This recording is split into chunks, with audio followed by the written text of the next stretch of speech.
Bonjour, aujourd'hui on va décortiquer un seul document. Mais vous allez voir, il en dit long sur une approche très moderne de l'éducation. C'est fou comme parfois, en regardant de près une simple fiche de cours, on peut voir se dessiner des choses beaucoup plus grandes. Alors, la question qui va nous guider, elle est là. Ça a l'air simple, mais en fait c'est super complexe.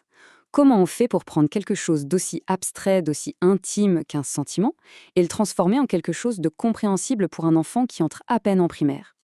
Eh bien, la réponse, ou en tout cas une partie de la réponse, se trouve juste ici, dans ce document officiel, une fiche de préparation super détaillée qui guide le prof pas à pas. On n'est pas du tout dans l'improvisation, c'est une vraie méthode pour enseigner ce qu'on appelle l'intelligence émotionnelle. Ok, avant de regarder le comment, il faut comprendre le pourquoi. Quel est le but de cette leçon? Parce que non, il ne s'agit pas juste d'apprendre à nommer des émotions. L'ambition, elle est bien plus grande que ça. Dans le jargon de l'éducation nationale, on appelle ça les compétences psychosociales, les CPS.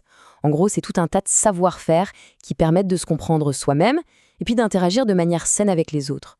Et cette leçon, c'est vraiment une des premières pierres de cet apprentissage. Et en fait, tout est super bien articulé. Le cheminement, il part de soi, avec la conscience de ses propres émotions. Ensuite, il va vers l'autre, avec l'empathie. Et enfin, il s'élargit au groupe, à travers le respect. C'est une construction vraiment complète du savoir-être. Bon, alors maintenant, entrons dans le concret de la leçon. Pour des enfants de 6 ans, évidemment, on va commencer par les bases. Le programme se concentre sur 4 émotions principales, 4 émotions universelles. La première, sans surprise, c'est la joie. C'est la plus facile à identifier, souvent la plus visible. C'est une bonne porte d'entrée, très positive. Juste après, vient la tristesse. Une émotion tout aussi essentielle et dont il faut apprendre à reconnaître les signes et surtout à accepter qu'elle existe. Troisième émotion, la colère. Elle est puissante celle-là. Et l'objectif ici, c'est d'abord de la nommer pour ensuite apprendre à la gérer plutôt que de la subir. Et enfin, la peur. Une émotion vitale pour notre survie, mais qui peut aussi nous paralyser. La toute première étape, c'est de réussir à l'identifier.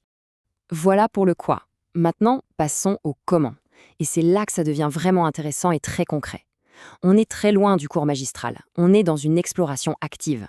Le déroulé de la séance est hyper structuré. Chaque phase a un but bien précis. D'abord, on crée un climat de confiance. Puis, on découvre, on ressent dans son corps, on crée, on partage avec les autres. Et enfin, on termine en douceur. C'est un vrai petit voyage émotionnel en moins d'1 heure. Cette consigne, elle est tirée mot pour mot de la fiche. Et elle dit tout. On ne demande pas aux enfants de penser à une émotion, mais de la ressentir physiquement, de la montrer avec leur corps. L'idée, c'est que l'émotion, ce n'est pas juste une idée dans la tête, c'est quelque chose qui s'incarne. Et toute cette exploration, ça ne reste pas en l'air. Non, ça atterrit sur du concret, une trace écrite faite tous ensemble. Ce tableau, qui est construit avec les mots des enfants, il ancre vraiment l'apprentissage. Il crée des ponts très clairs entre un mot abstrait, comme peur, une sensation physique, comme mon cœur bat vite, et une situation vécue, comme le noir. Voilà, ça, c'est peut-être la phrase la plus importante de toute la leçon. Le message clé, c'est la validation. Il n'y a pas de bonne ou de mauvaise émotion. Il n'y a pas de bonne ou de mauvaise réaction. L'objectif, c'est d'accepter que les ressentis peuvent être différents et que c'est tout à fait normal. Alors, il faut bien voir que cette leçon de 45 minutes, ce n'est pas une fin en soi. C'est plutôt la toute première brique d'une construction beaucoup plus grande, qui va se poursuivre tout au long de la scolarité. Et c'est là qu'on voit toute la logique du parcours. On commence par apprendre à identifier ses propres émotions. Une fois que c'est fait, on peut commencer à reconnaître celles des autres. Et ça, c'est la naissance de l'empathie. Et c'est seulement à partir de là qu'on peut commencer à aborder des sujets aussi essentiels et complexes que le consentement. Parce que pour comprendre et respecter le nom de quelqu'un, il faut d'abord avoir appris à reconnaître et à nommer la peur ou la colère en soi. C'est vraiment la base du respect du corps. C'est très important de comprendre que ce n'est pas une initiative isolée, l'idée géniale d'un prof dans son coin.